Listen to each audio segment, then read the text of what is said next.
Bihar news में स्वागत है आपका दोस्तों। मैं हूं फिरदौस गनी और आप देख रहे हैं केडीवी लाइव।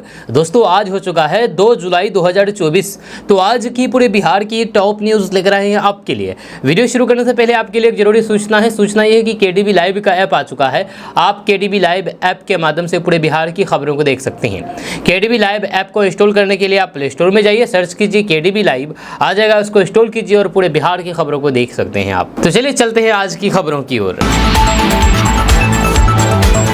दोस्तों बिहार की कानून व्यवस्था और बढ़ते हुए अपराध की घटनाओं को लेकर के नेता प्रतिपक्ष तेजस्वी यादव ने एनडीए सरकार पर फिर से निशाना साधा है। अखबारों में सुर्खियां बनी अपराध की घटनाओं की कटिंग दिखा करके पीएम मोदी और सीएम नीतीश कुमार को घेरा है, जिसमें अपराध की कई घटनाओं का जिक्र किया है और तंज कसते हुए कहा कि खबरदार किसी ने इसे जंगल राज कहा तो। तेजस्वी यादव ने सोशल मीडिया पर लिखा कि गोली गोली गोली गोली, ये मोदी जी और फिर नीतीश कुमार जी द्वारा बिहार में लाया गया मंगल राज है, कोई जंगल राज नहीं है। खबरदार अगर किसी ने इसे जंगल राज कहा तो। आपको बता दें कि लगातार तेजस्वी यादव बिहार की एनडीए सरकार को राज्य में यानी कि बिहार में बढ़ती अपराध की घटनाओं को घेरते हुए आ रहे हैं। इससे पहले क्राइम बुलेटिन जारी करते हुए तेजस्वी यादव ने कहा कि प्रधानमंत्री, मुख्यमंत्री, दो बड़े उप मुख्यमंत्री एवं दलों वाले के सौजन्य से बिहार में सरकारी अपराधी पूर्ण मौज में मनमर्जी से जब चाहे, जहां चाहे, जैसे चाहे, किसी को भी चाहे उसकी जान ले ली जाती है। कोई रोक टोक नहीं है। अपनी मनमर्जी से अपराधी अपराध को अंजाम देते हैं। बिहार को विशेष राज्य का दर्जा मिलने की मांग को लेकर के अल्पसंख्यक कल्याण मंत्री जमा खान का बयान सामने आया है। उन्होंने कहा है कि नीतीश कुमार जी जिस काम को पूरा करने का ठान लेते हैं उसे जरूर करते हैं। नीतीश कुमार अपने लिए कुछ नहीं किया है बल्कि बिहार और बिहार की जनता के लिए किया है। नीतीश कुमार ने बिहार में जनगणना को लेकर के सोच रखा था जिसे पूरा किया। अब नीतीश कुमार बिहार को विशेष राज्य का दर्जा मिले इस पर काम कर रहे हैं, इसे पूरा करेंगे। साथ ही उन्होंने कहा कि लोगों का कानून व्यवस्था बढ़ेगा। जहां मंत्री जमा खान ने कहा है कि राष्ट्रीय कार्यकारिणी की बैठक में भी इस विषय पर चर्चा हुई है और आगे इस पर काम होगा। नीतीश कुमार बराबर विशेष राज्य के दर्जा के बारे में चर्चा करते हैं। जब देश में 3 नए कानून आज फिर से किए जाने को लेकर के जमा खान ने कहा कि बिहार में नीतीश कुमार ने कानून का राज स्थापित कर रखा है। यह 3 नए कानून जो लागू आज से होंगे उस और कानून व्यवस्था सुदृढ़ होगी।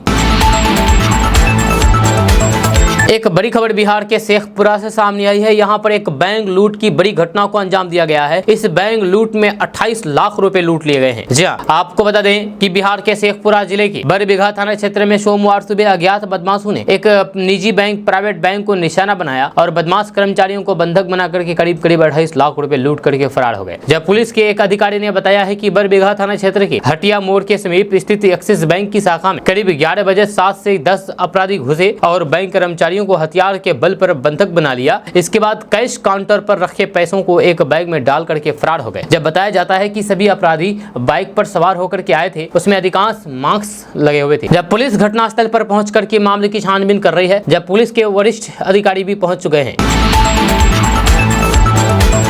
लोकसभा सदन में कल जबरदस्त हंगामा हुआ। नेता प्रतिपक्ष राहुल गांधी ने सदन में भगवान शिव की फोटो लहराई। इसके जरिए उन्होंने जो स्पीच दी उसमें उन्होंने प्रधानमंत्री नरेंद्र मोदी पर कटाक्ष किया है। जब राहुल गांधी ने हिंदू धर्म की बात करते हुए स्पीच देनी शुरू की तो फिर सत्ता पक्ष के खेमे में हंगामा मच गया। राहुल गांधी का बयान सुनकर के प्रधानमंत्री तक खड़े हो गए। वहीं पर गृह मंत्री अमित शाह ने कड़ी आपत्ति जताई। वह भड़क गए और उन्होंने कहा कि इस तरीके की आपत्तिजनक बातें बर्दाश्त नहीं की जाएगी। अमित शाह ने कहा कि क्या सदन के नियम इस पर लागू नहीं होंगे? राहुल गांधी अपने बयान से माफी मांगे, इस तरह से सदन नहीं चलने दिया जाएगा। रक्षा मंत्री राजनाथ सिंह ने भी राहुल गांधी की स्पीच पर आपत्ति जताई है। उन्होंने स्पीकर ओम बिरला से कहा कि वे राहुल गांधी को माफी मांगने के लिए कहें। दरअसल कल सदन में एक तरफ प्रधानमंत्री नरेंद्र मोदी, अमित शाह और राजनाथ सिंह बैठे हुए थे, वहीं पर उसके जस्ट सामने में राहुल गांधी बैठे हुए थे। जब राहुल गांधी की बारी आई भाषण देने की तो राहुल गांधी खड़े हुए और उन्होंने अपने भाषण देना शुरू किया। जब बीच में राहुल गांधी ने बीजेपी और मोदी पर जम करके हमला बोला। उन्होंने कहा कि ये जो लोग बीजेपी के जो लोग हिंदू अपने आप को हिंदू कहते हैं, यही लोग हिंसा और नफरत फैलाने का काम करते हैं। ये जो हिंदू बोलते हैं अपने आप को, यही लोग पूरे देश में हिंसा फैलाते हैं, नफरत फैलाते हैं और इन लोगों के अंदर हिंसा है, नफरत भरा हुआ है। अब इसी को लेकर के राहुल गांधी के इस बयान को लेकर के प्रधानमंत्री नरेंद्र मोदी ने कहा कि ये पूरे हिंदू समाज का अपमान है। राहुल गांधी ने जो बयान दिया है ये पूरे समाज, पूरे हिंदू समाज का अपमान किया है, इसको बर्दाश्त नहीं किया जाएगा। राहुल गांधी ने खड़े होकर के मोदी के बात को कोट करते हुए कहा कि ये बीजेपी हिंदू समाज नहीं है, नरेंद्र मोदी हिंदू समाज नहीं है, आरएसएस हिंदू समाज नहीं है। यानी कि राहुल गांधी का कहना यह था कि ये जो बीजेपी के लोग अपने आप को हिंदू बोलते हैं, यही लोग अक्सर नफरत फैलाते हैं और हिंसा फैलाते हैं, और वहीं पर बीजेपी के लोगों का कहना है कि ये पूरे हिंदू समाज का अपमान है। आपका इसके बारे में क्या कहना है, नीचे कमेंट बॉक्स में कमेंट करके जरूर बताइएगा कि आखिर राहुल गांधी ने सही बोला या फिर गलत बोला है। दुनिया भर में मुसलमानों की आबादी तेजी से बढ़ रही है। जब प्यू रिसर्च ने साल 2010 से लेकर के 2050 के बीच विश्व जनसंख्या में बड़े धार्मिक बदलाव का दावा किया है। प्यू रिसर्च के मुताबिक प्रजनन दर और फिर धर्म परिवर्तन की वजह से ये बदलाव नजर आएंगे। जहाँ अगले 4 दशकों तक ईसाई सबसे बड़ा धार्मिक समूह बना रहेगा, लेकिन इस्लाम सबसे तेजी से जनसंख्या वृद्धि हो करेगा। ये ऐसे ही जारी रहेगा, ये ऐसे ही जारी रहा तो फिर साल 2050 तक मुसलमानों की आबादी ईसाइयों के बराबर हो जाएगी। जहाँ रिपोर्ट्स के मुताबिक भारत में साल 2050 तक हिंदू बहुसंख्यक तो रहेंगे, लेकिन आने वाले समय में सबसे अधिक मुसलमान भारत में ही निवास करेंगे। मौजूदा समय में इंडोनेशिया सबसे बड़ी इस्लामिक कंट्री है, जहां पर भारत और फिर अन्य तमाम देशों के मुकाबले सबसे अधिक मुसलमान रहते हैं, लेकिन आने वाले समय में ये आंकड़ा बदलने वाला है। पीयू की रिसर्च के मुताबिक साल 2010 से 2050 के बीच सबसे अधिक तेजी से मुसलमानों की संख्या में वृद्धि होगी। 2010 के मुकाबले 2050 में मुसलमानों की संख्या 73% बढ़ सकती है। दूसरी तरफ हिंदुओं की संख्या महज 34% तक ही रहने का अनुमान है, जहां हिंदुओं से अधिक 35% क्रिश्चियन धर्म मानने वाले लोगों की संख्या बढ़ सकती है। पूर्णिया सांसद पप्पू यादव ने समस्तीपुर से लोजपा रामविलास की सांसद संभावी चौधरी को ऐसी नसीहत दे डाली है जिसको लेकर के बिहार में सियासत तेज हो गई है। दरअसल संभावी चौधरी ने पप्पू यादव पर लोकसभा स्पीकर के साथ दुर्व्यवहार करने का आरोप लगाया था। इसके बाद पप्पू यादव काफी भड़क गए। पप्पू यादव ने मीडिया के साथ बातचीत करते हुए कहा कि वे बेटी है किसकी, मेरे लिए भी बेटी है, पहली बार आई है संसद में, थोड़ा ज्ञान सीखें और पढ़े लिखें, बेटी की तरह काम करें। पप्पू यादव की इस सलाह के बाद संभावी चौधरी के पिता अशोक चौधरी ने भी अपना रिएक्शन दिया है। जहां आपको बता दें कि अशोक चौधरी बिहार सरकार में मंत्री है। अशोक चौधरी ने कहा है कि पप्पू यादव कितना पढ़े हैं, खुद बताए ना। सांसद बनना अलग चीज है, ऐसा नहीं है कि कोई भी पहली बार सांसद गया है तो फिर वह बच्चा है, और कोई 5 बार गया है तो वह बहुत बड़ा पहलवान है। जब पहले संभावी के क्वालिफिकेशन की जानकारी ले लें तब बोले। आपको बता दूं कि लोकसभा सत्र के दौरान पप्पू यादव की लोकसभा स्पीकर के साथ तीखी बहस हुई थी, जब पप्पू यादव ने स्पीकर को कहा था कि 6 बार चुनाव जीत चुका हूं, आप मुझे सिखाइएगा, आप कृपा कर जीते हैं, और मैं 4 बार निर्दलीय जीत चुका हूं। पप्पू यादव के इस बयान के बाद राजनीति तेज हो गई है। बिहार में लगातार धराशायी हो रहे पुलों को लेकर के सियासत थमने का नाम नहीं ले रही है। एक तरफ जहां पर डिप्टी सीएम तेजस्वी यादव इसको लेकर के सरकार पर हमलावर हैं, तो वहीं दूसरी तरफ एनडीए विपक्ष को कटघरे में खड़ा कर रही है। जहां केंद्रीय मंत्री जीतन राम मांझी ने पिछले दिनों पुल गिरने की घटना के पीछे इस बड़ी साजिश की आशंका जताई थी और कहा था कि ये जो पुल गिर रहे हैं ये विपक्ष की साजिश है, और जो विपक्ष इन पुलों को गिरा रहे हैं जिससे सरकार बदनाम हो। अब जीतन राम मांझी के बेटे मंत्री संतोष सुमन ने भी कहा कि तेजस्वी यादव के पथ निर्माण मंत्री रहते हुए इन पुलों को डीपीआर तैयार हुआ था। ऐसे में जिस तरह वे नौकरी का क्रेडिट ले रहे हैं उसी तरीके से पुल गिरने का भी क्रेडिट लें। जब बिहार सरकार के मंत्री संतोष कुमार सुमन ने गया में कहा कि तेजस्वी यादव बिहार के उप मुख्यमंत्री रहे हैं, जहाँ उनके कार्यकाल में भी पुलों के गिरने की घटना हुई थी। जहाँ हाल ही में जो पुल गिरे हैं उनका डीपीआर भी उन्हीं के कार्यकाल में तैयार हुआ है और फिर काम शुरू हो गया है। ऐसे में हम उन्हें नसीहत देना चाहते हैं कि जब वो नौकरी बांटने का क्रेडिट जबरन लेने में जुटे हुए हैं तो फिर पुल गिरने का भी क्रेडिट उन्हें ले लेना चाहिए। उन्होंने कहा कि नौकरी देने का काम मुख्यमंत्री का होता है, इसके बावजूद भी वे क्रेडिट लेने में जुटे हैं। ऐसे में पुल के गिरने का भी क्रेडिट लेना चाहिए। वे भोली भाली जनता को गुमराह करने में जुटे हुए हैं। वहीं पर तेजस्वी यादव के द्वारा अपराध की घटना को लेकर के सरकार पर हमला बोलने के सवाल पर मंत्री ने कहा कि जंगल राज के नायक जब इस तरीके की बातें करते हैं तो फिर बड़ा हास्यास्पद लगता है। जब उनकी सरकार और फिर उनकी पार्टी खुद लंबे समय तक जंगल राज की जन्मदाता रही है और ये सब वो बात बोल रहे हैं, उनको शोभा नहीं देते हैं। बिहार में बिजनेस करने की चाहत रखने वाले युवाओं के लिए एक अच्छी खबर सामने आ रही है। ताजा रिपोर्ट्स के मुताबिक बिहार सरकार बिहार के युवाओं को बिजनेस करने के लिए 10 लाख रुपए की आर्थिक मदद देगी। इसके लिए कल से ही आवेदन शुरू हो गए हैं। यह खबर के अनुसार मुख्यमंत्री उद्यमी योजना 2024-25 के तहत युवाओं को 10 लाख रुपए उपलब्ध कराया जाएगा। युवा उद्योग विभाग की आधिकारिक वेबसाइट पोर्टल पर जाकर के कल से ही आवेदन कर सकते हैं। जो आवेदन शुरू हो चुका है, आप आवेदन आज से भी कर सकते हैं।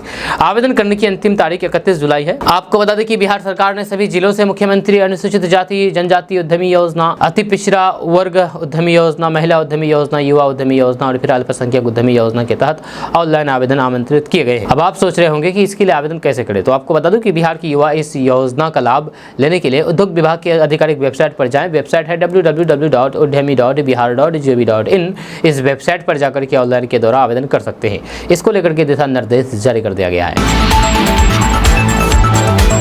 अगर आप नौकरी की तलाश कर रहे हैं तो आपके लिए बहुत अच्छी खबर है। आपको बता दें कि 10वीं पास उम्मीदवार के पास सरकारी नौकरी पाने का अच्छा मौका है। जहां इंडिया पोस्ट ने ग्रामीण पोस्टमैन बम्पर पोस्ट की भर्ती के लिए विज्ञापन दिया है। अभी तक इन भर्तियों का केवल संक्षिप्त नोटिफिकेशन ही प्रकाशित किया गया है। जब विस्तृत अधिसूचना कुछ दिन बाद 15 जुलाई 2024 को जारी की जाएगी। इसी दिन से रजिस्ट्रेशन भी शुरू हो जाएगी। जो उम्मीदवार इन पदों के लिए आवेदन करना चाहते हैं वे लिंक एक्टिव होने के बाद आवेदन कर सकते हैं। इंडिया पोस्ट के GDS पदों पर आवेदन करने के लिए आपको आधिकारिक वेबसाइट पर जाना होगा। जहां ऐसा करने के लिए भारतीय डाक विभाग की आधिकारिक वेबसाइट का पता है इंडिया पोस्ट gdsonline.jb.in। यहां से आप न केवल आवेदन कर सकते हैं बल्कि इन पदों के बारे में भी विस्तार से जानकारी प्राप्त कर सकते हैं। जहां होम पेज खोलने पर आपको अलग अलग सर्किल के अलग अलग लिंक दिखाई देंगे। जिस सर्किल के अंतर्गत आप आवेदन करना चाहते हैं उस पर आप क्लिक कर सकते हैं और बाकी अपना आवेदन कर सकते हैं। दोस्तों, लोकसभा अध्यक्ष पद को लेकर के शिकस्त के बाद इंडिया गठबंधन उपाध्यक्ष पद का चुनाव लड़ने की तैयारी कर रहा है। जी हां, गठबंधन समाजवादी पार्टी के वरिष्ठ नेता सांसद अवधेश प्रसाद पर दांव लगा सकता है। 78 वर्षीय अवधेश प्रसाद दलित समुदाय से आते हैं और फैजाबाद अयोध्या से जीत करके संसद पहुंचे हैं। जब अवधेश प्रसाद संसद में अक्सर राहुल गांधी के साथ पहली सीट पर बैठते हैं। सूत्रों का कहना है कि रक्षा मंत्री राजनाथ सिंह ने उपाध्यक्ष पद को लेकर के तृणमूल कांग्रेस की उपाध्यक्ष और फिर पश्चिम बंगाल की मुख्यमंत्री ममता बनर्जी से बात की है। इंडिया गठबंधन में भी TMC ने अवधेश प्रसाद को उपाध्यक्ष पद के लिए उम्मीदवार बनाने का सुझाव दिया था। कई दलों ने इसका स्वागत भी किया है। जहां कांग्रेस के एक वरिष्ठ नेता ने कहा है कि अवधेश प्रसाद के नाम पर पार्टी को कोई भी आपत्ति नहीं है। ऐसे में साफ है कि कांग्रेस, समाजवादी पार्टी और फिर TMC अवधेश प्रसाद को उपाध्यक्ष पद के लिए उम्मीदवार बनाने पर सहमति बना चुकी है। इंडिया गठबंधन के बाकी दलों के साथ इस मुद्दे पर चर्चा जारी है। उपाध्यक्ष के चुनाव के वक्त गठबंधन उम्मीदवार घोषित करेगा। दोस्तों, जैसे कि आपको पता है कि आजकल हमारे युवा नशे की गिरफ्त में आ चुके हैं। जब बहुत से युवा नशे की गिरफ्त में पड़ चुके हैं और जो इस नशे की गिरफ्त में आ रहे हैं, जो पड़ गए हैं, वो इससे निकलना बहुत मुश्किल हो जाता है हम लोगों को। अब ऐसे में युवाओं को नशे की लत से छुड़ाने के लिए एक पोर्टल लॉन्च किया गया है जिसका नाम है प्रहरी पोर्टल। जब केंद्रीय मंत्री नित्यानंद राय ने इस पोर्टल का शुभारंभ किया है। आपको बता दूं कि केंद्र सरकार ने बच्चों को नशीली दवाओं और फिर मादक द्रव्यों के सेवन से दूर रखने के लिए एक पोर्टल की शुरुआत की है। इसका उद्देश्य स्कूलों के आसपास प्रतिबंधित पदार्थों की बिक्री को रोकने और छात्रों में जागरूकता बढ़ाने के लिए एक मजबूत निगरानी प्रणाली को तैयार करना है। केंद्रीय गृह राज्य मंत्री नित्यानंद राय द्वारा प्रहरी पोर्टल की शुरुआत की गई है। इस संयुक्त कार्य प्रणाली में युवाओं में नशीली दवाओं से पैदा होने वाले खतरों पर नजर रखने के लिए एक समूह को भी शामिल किया गया है। इस पोर्टल को स्कूल के आसपास नशीली दवाओं की बिक्री को रोकने के लिए निगरानी प्रणाली को तैयार करने के लिए किया गया है। इसके अलावा प्रहरी समूह की मदद से छात्रों और फिर अध्यापकों को जागरूक किया जाएगा। राष्ट्रीय बाल अधिकरण संरक्षण आयोग और नारकोटिक्स कंट्रोल ब्यूरो ने भी इसे लेकर एक राष्ट्रीय समीक्षा बैठक का आयोजन किया है। देशवासियों के लिए एक बड़ी खुशखबरी है। बड़ी खुशखबरी है कि LPG सिलेंडर का दाम घट गए हैं। जी हाँ, जैसे कि आपको पता है कि जुलाई का महीना शुरू हो चुका है और ये भी आपको पता है कि हर महीने की पहली तारीख में LPG सिलेंडर के दाम में बदलाव होते हैं। और जुलाई का महीना शुरू हो चुका है। कल 1 जुलाई था और आज 2 जुलाई है। तो ऐसे में कल 1 जुलाई को भी गैस सिलेंडर के दाम में बदलाव हुआ है। आपको बता दो कि ऑल मार्केटिंग कंपनियों ने LPG सिलेंडर के भाव में कटौती का ऐलान किया है। नई दरें कल से ही लागू हो गई है, यानी कि सोमवार से गैस सिलेंडर सस्ता हो गया है। इसके तहत 19 किलोग्राम का कमर्शियल सिलेंडर सस्ता हो गया है। हालांकि घरेलू रसोई गैस की कीमतों में कोई भी बदलाव नहीं हुआ है, यानी कि आपके घर में जो रसोई गैस इस्तेमाल होते हैं, यूज़ होते हैं, उसकी कीमतों में कोई भी बदलाव नहीं किया गया, ना घटाए गए हैं ना ही बढ़ाए गए हैं। ये जो दाम घटाए गए हैं, ये 19 किलोग्राम वाले कमर्शियल सिलेंडर के दाम घटाए गए हैं, जो कि रेस्टोरेंट में, बड़े बड़े होटलों में काम लिया जाता है। आपको बता दें कि कमर्शियल गैस सिलेंडर के दाम में लगातार चौथे महीने गिरावट देखने को मिली है। चारों महानगरों में कमर्शियल गैस सिलेंडर 150 रुपये तक सस्ता हो चुका है। वहीं पर दूसरी ओर घरेलू गैस सिलेंडर की कीमतें 9 मार्च के बाद से स्थिर बनी हुई है। जानकारी के माने तो बीते 10 महीने में घरेलू गैस सिलेंडर के दाम में सरकार की ओर से 300 रुपये की कटौती की गई थी। ऐसे में घरेलू गैस सिलेंडर के दाम में आने वाले दिनों में किसी तरह के कोई भी बदलाव की उम्मीद नहीं दिख रही है। जब वहीं पर दूसरी ओर कमर्शियल गैस सिलेंडर के दाम में आने वाले महीने में और गिरावट देखने को मिल सकती है। बिहार के सरकारी स्कूलों के संचालन की टाइम टेबल कल से ही शुरू हो चुकी है। 1 जुलाई था, आज 2 जुलाई है। कल से ही नई टाइम टेबल लागू हो चुकी है। अब बिहार के सभी प्रारंभिक, मध्य माध्यमिक और फिर उच्च माध्यमिक विद्यालयों का संचालन सुबह 9 बजे से शाम 4:30 बजे तक किया जाएगा। जब विद्यालय की छुट्टी होने के बाद अब शिक्षकों को 1 घंटे रुकना अनिवार्य नहीं होगा और बच्चों की छुट्टी के बाद ही शिक्षक भी निकल जाएंगे। आपको बता दें कि शिक्षा विभाग के निर्देश के अनुसार शिक्षकों को विद्यालय शुरू होने से 10 मिनट पहले पोर्टल पर अटेंडेंस बना लेना है। या कल से ही प्रत्येक सप्ताह तो सोमवार से शनिवार तक प्रत्येक दिन 7 घंटे 30 मिनट विद्यालय का संचालन किया जाएगा। शिक्षा विभाग की ओर से जारी पत्र में निर्देश दिया है कि निःशुल्क और फिर अनिवार्य बाल शिक्षा अधिकार अधिनियम 2009 के अनुपालन में प्रति सप्ताह शिक्षकों की न्यूनतम 45 घंटे की कार्य अवधि निश्चित है। यह शिक्षा विभाग के पत्र में कहा गया है कि आवश्यकता पड़ने पर पाठ्यक्रम पूरा करने के लिए या इस सभी कार्य अवधि को प्रधान अध्यापक द्वारा बधाई भी दी जा सकती है। दोस्तों, बिहार में मानसून पूरी तरीके से एक्टिव हो चुका है, सक्रिय हो चुका है। बिहार के सभी जिलों में अब वर्षा होने लगी है, बारिश हो रही है। जहां अगर आप भी बिहार के रहने वाले हैं तो आपको भी पता होगा कि आपके भी जिले में आए दिन बारिश होते हैं जब से मानसून आए हैं। मौसम विज्ञान केंद्र पटना के अनुसार आज बिहार के लगभग जिलों में मध्यम स्तर से लेकर के भारी बारिश और वज्रपात की चेतावनी जारी की गई है। हालांकि आज 8 जिलों में बारिश की चेतावनी भारी बारिश की चेतावनी जारी की है। जब मौसम विभाग के अनुसार पश्चिमी चंपारण, पूर्वी चंपारण, किशनगंज में बहुत ज़्यादा भारी बारिश की संभावना जताई है। वहीं पर शिवहर, सीतामढ़ी, मधुबनी, सुपौल और अररिया में भारी बारिश के साथ वज्रपात की चेतावनी दी गई है। इसके अलावा उत्तर एवं दक्षिण बिहार के सभी जिलों में भी मध्य स्तर से लेकर के अधिक वर्षा की संभावना बनी हुई है। यह सुबह से धूप नहीं निकलने के साथ बदरीनुमा मौसम की संभावना है। सभी जिलों के लोगों को वज्रपात से सावधान रहने की चेतावनी दी गई है।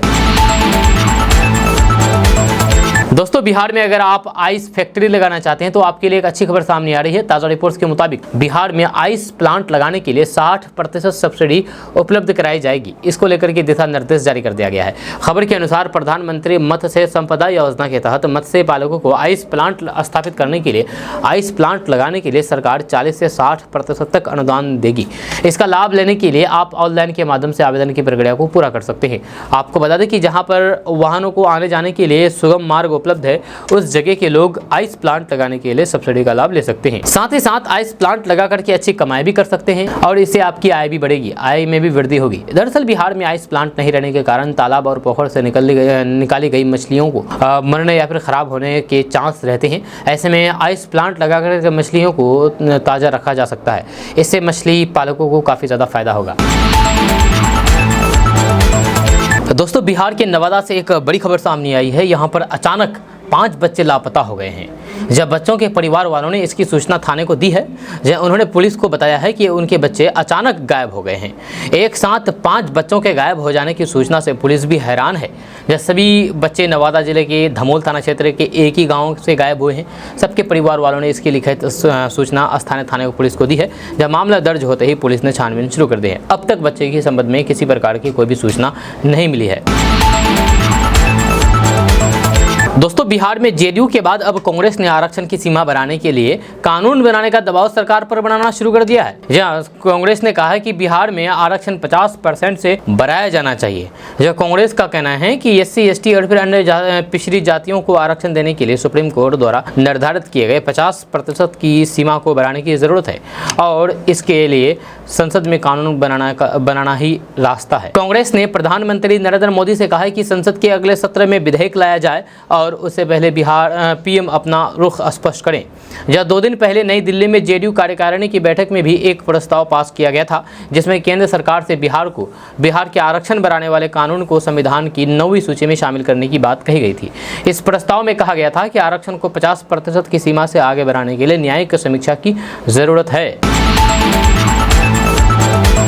दोस्तों, बिहार के उप मुख्यमंत्री सम्राट चौधरी के बयान पर आरजेडी के प्रदेश प्रवक्ता एजाज अहमद ने पलटवार किया है। उन्होंने कहा है कि बिहार में लॉ एंड ऑर्डर पूरी तरीके से ध्वस्त हो चुका है। सरकार का इकबाल समाप्त हो चुका है। जहां लालू फोबिया के शिकार सम्राट चौधरी सच से मुंह मोड़ रहे हैं। एजाज अहमद ने कहा है कि लालू फोबिया के शिकार सम्राट चौधरी सच और फिर सच्चाई से मुंह मोड़ रहे हैं। उन्होंने कहा है कि बिहार सरकार के क्रियाकलाप के कारण ही अपराधी अपराध करने में मस्त है और आम जन पूरी तरीके से अपराधियों के सामने पस्त है और फिर सत्ता में बैठे लोग मलाई काटने में व्यस्त। आपको बता दें कि बिहार के उप मुख्यमंत्री और भारतीय जनता पार्टी यानी कि बीजेपी के वरिष्ठ नेता सम्राट चौधरी ने आरोप लगाते रहे हैं कि बिहार में राष्ट्रीय जनता दल की सरकार में मुख्यमंत्री की आवास अपराध का केंद्र था।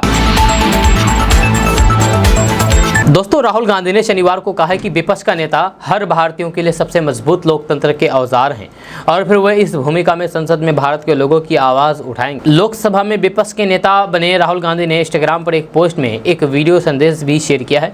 लोकसभा में विपक्ष के नेता का पद 10 साल के अंतराल के बाद भरा गया है। जो उन्होंने कहा है कि विपक्ष का नेता हर भारतीय के पास सबसे मजबूत लोकतांत्रिक औजार है। मैं आपको विश्वास दिलाता हूँ कि मैं आपकी समस्याओं और फिर मुद्दों को संसद में पूरी ताकत से उठाकर की आपकी आवाज बुलंद करूंगा। वीडियो संदेश में राहुल गांधी युवाओं से बात करते हुए नजर आ रहे हैं।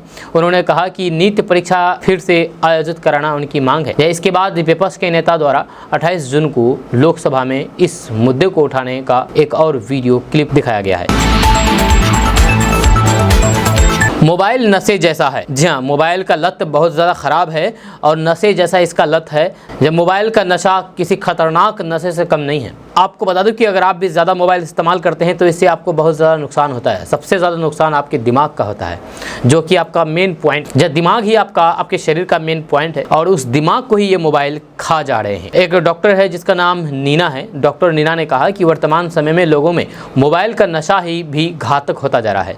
छोटे छोटे बच्चे मोबाइल को देखते हैं जो एक लत बन जाती है, जिससे बच्चे चिड़चिड़े हो जाते हैं और उनका मस्तिष्क में भी धीरे धीरे कमज़ोर होने लगता है। डॉक्टर नीना ने कहा कि हमें मोबाइल की लत से दूर रहना होगा। व्यक्ति इसकी लत से अनावश्यक आक्रोश हो रहा है, घर परिवार में विवाद बढ़ रहा है और फिर यही मानसिक रोग का कारण बन रहा है। बच्चा गुमसुम रहता है तो फिर मानसिक रोग हो सकता है। तो डॉक्टर विजय वर्गीय ने कहा कि यदि आपका बच्चा गुमसुम रहता है या फिर ज़्यादा मस्ती करता है, परेशान करता है, जिद करता है, क्लास में कमज़ोर है या फिर 5 साल से अधिक उम्र का बच्चा बिस्तर में पेशाब कर रहा है तो फिर उसे मानसिक रोग हो सकता है। इसके लिए एक बार उसे मनोचिकित्सक को दिखाने से उनकी जीवन को बिगड़ने से बचाया जा सकता है। डॉक्टर नीना विजयवर्गीय ने बताया है कि आगामी वर्ष में हमारा प्रयास रहेगा कि हम कोटा और फिर आसपास के गाँव में जागृति पैदा करें, लोगों को मनोरोग के बारे में जानकारी दें और फिर निःशुल्क चिकित्सा शिविर के माध्यम से उनकी समस्या का निदान करें।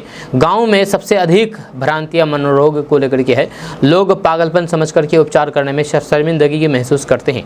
झाड़ फूंक स्थानों पर ढोकना, भभूत और फिर इस तरीके के अंधविश्वास को दूर करने की आवश्यकता है। जब ग्रामीण क्षेत्र में भी मोबाइल से परेशानियां बढ़ रही है, अधिकांश व्यक्ति किसी न किसी रूप से अब साथ में रहते हैं। जो एक बेहतर लाइफ के साथ आधुनिकता की दौड़ में हम अपने स्वास्थ्य का ख्याल नहीं रख पाते हैं और शरीर में कई खामियां देखी जा सकती है।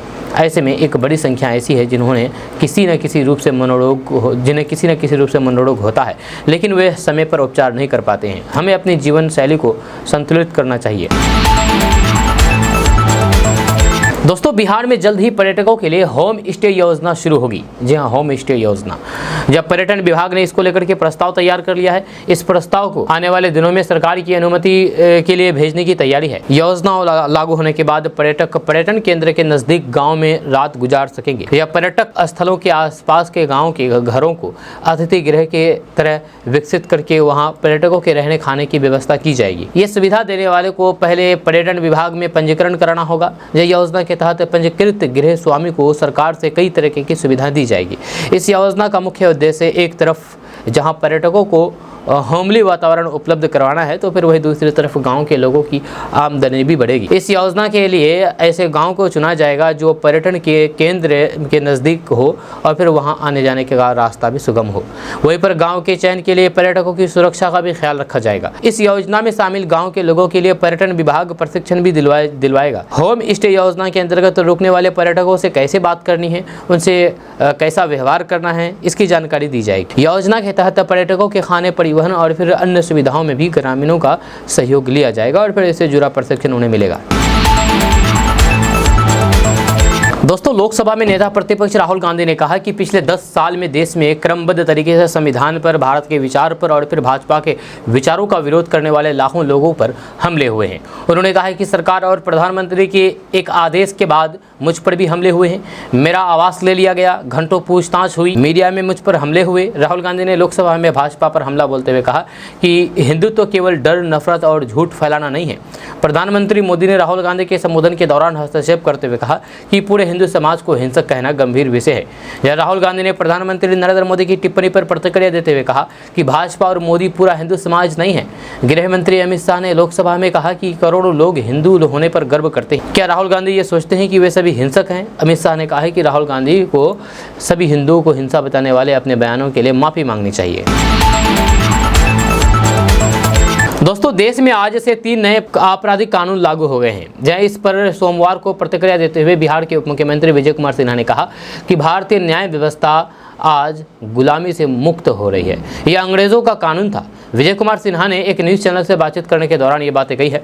जब उप मुख्यमंत्री विजय कुमार सिन्हा ने कहा कि नए कानून से विपक्ष इसलिए डर रहा है कि अब कार्रवाई हो, सजा मिलेगी। जो लोग बेल पर है वे घबरा गए हैं। इस पर ट्रायल हुआ तो फिर जल्द से जल्द सजा मिलेगी। जब बेईमानों से अर्जित की गई संपत्ति भी जब्त हो सकती है। जब कांग्रेस और आरजेडी के लोग इसलिए परेशान है और जनता खुश है क्योंकि वे जानते हैं कि हित में कानून है। जब बातचीत के क्रम में आगे विजय कुमार सिन्हा ने कहा कि इस कानून का काम सिर्फ दंड देना था, यह न्याय के लिए कानून नहीं था। जब पुराने कानून में कई खामियां थी, 30 साल तक फैसला नहीं हो पाता था। राजनीति वाले लोग खूब इसका लाभ लेते थे। जब बड़े बड़े क्राइम करके अपराध बचने का रास्ता ढूंढ लेते थे। अब इस कानून के तहत 60 दिनों के अंदर आरोप पत्र दाखिल सिद्ध होगा, 45 दिन में ट्रायल हो जाएगा।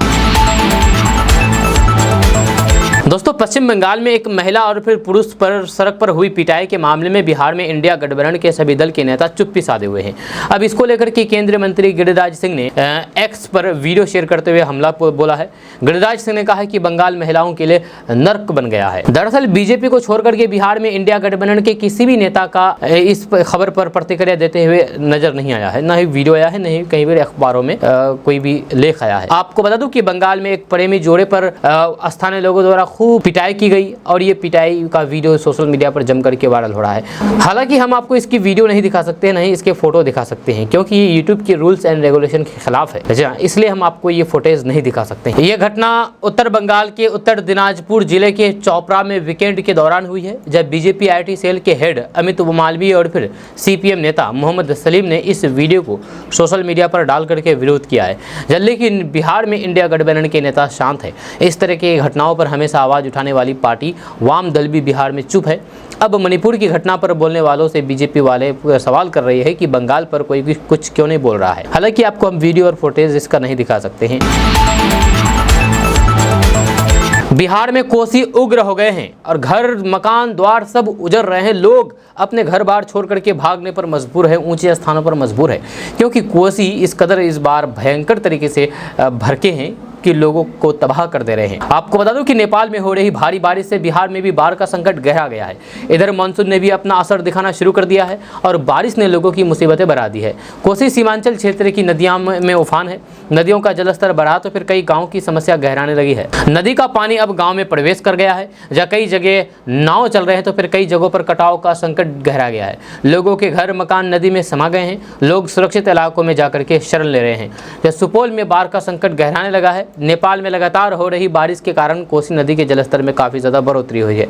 इस साल पहली बार कोसी बराज के 56 में से 29 फाटकों के खोलने की नौबत आ गई है। हालांकि यहां तटबंध अभी सुरक्षित है। आपको बता दें कि वहीं पर किशनगंज कटिहार के बारे में बात किया जाए तो यहाँ पर महानंदा नदी काफी ज्यादा उफनाया हुआ है। जिस इलाके में बांध बना गया है वो इलाका अभी सुरक्षित है, लेकिन जहाँ पर बांध नहीं बना गया है वहाँ पर तबाही मचाया जा रहा है। किशनगंज के ठाकुरगंज में भी नदियां उफान है। तेज बारिश की वजह से ठाकुरगंज प्रखंड के बुंद नदी पर पानी का बहाव इस कदर तेज हुआ कि नदी पर बने पुल का पाया करीब 2 फीट धंस गया। शनिवार देर रात को पुल के पूर्वी भाग का रिटर्न वाल भी टूट करके नदी में विलीन हो गया। कटाव यहाँ पर भी जारी है। पथरिया पंचायत के खोसी डांगे गाँव के पास बुंद नदी उफान पर है। वहीं पर पूर्णिया में बाढ़ से लोग त्राहिमाम है। नदी का जलस्तर बढ़ और घट रहा है। अमोर प्रखंड क्षेत्र में कनकई नदी का जलस्तर घटने के साथ ही ज्ञानदोब पंचायत के बागवाना वार्ड नंबर 8 के 1 दर्जन के करीब 13 घर एवं मदरसा कनकई नदी के कटाव में विलीन हो गए हैं। यहां अब तक करीब 1 दर्जन परिवार के घर नदी में विलीन हो चुके हैं। लोग मजबूरन खुले आसमान के नीचे रहने पर मजबूर हैं। वहीं पर अररिया के पलासी प्रखंड के डेहरी उत्तर पंचायत के कोरेली पश्चिम पार जाने वाली नव निर्माणाधीन सड़क पर बकरा नदी का कटाव तेज रहने के कारण सड़क का 80% से ज्यादा हिस्सा नदी में समा गया है। वहीं पर बकरा नदी का कटाव जारी है। सड़क निर्माण कार्य पूरा होने से पूर्व ही सड़क पर बकरा नदी का तेज कटाव के कारण शनिवार रातों रात सड़क का 80% से ज्यादा हिस्सा बकरा नदी में समा गया है। दोस्तों, बिहार लोक सेवा आयोग ने 20 मार्च को पेपर लीक की वजह से रद्द हुई शिक्षक भर्ती परीक्षा की तारीख का ऐलान कर दिया है। जब परीक्षा 19 से 22 जुलाई के बीच आयोजित की जाएगी। बीपीएससी की ओर से नोटिस जारी करते हुए एग्जाम का शेड्यूल जारी कर दिया गया है। 19, 20 और 21 जुलाई यानी कि 3 दिन परीक्षा सिर्फ एक ही शिफ्ट में, जबकि 22 जुलाई को 2 शिफ्ट में होगी। ये शिक्षक भर्ती परीक्षा तीसरे चरण की परीक्षा होगी। यह कक्षा 1 से 5, 6 से 8, 9 से 10 और फिर 11, 12 से के कुल 87,734 पदों के लिए परीक्षा आयोजित की जाएगी। इसमें से शिक्षा, समाज कल्याण तथा अनुसूचित जाति जनजाति कल्याण विभाग के विद्यालय की पोस्ट शामिल है। 3 नए आपराधिक कानून आज से लागू हो चुके हैं और पुराने 3 कानून को निरस्त कर दिया गया है। जहां आपको बता दूं कि पुराने अंग्रेजों के ज़माने में एक कानून चल रहा था। अंग्रेजों के ज़माने के हिसाब से आज तक मुजरिमों को सज़ा दी जाती थी। जी हाँ, जो भी अपराधी है उन अपराधियों को पुराने ज़माने के हिसाब से सज़ा दी जाती थी। अंग्रेजों के बनाए हुए कानून के तहत सज़ा दी जाती थी।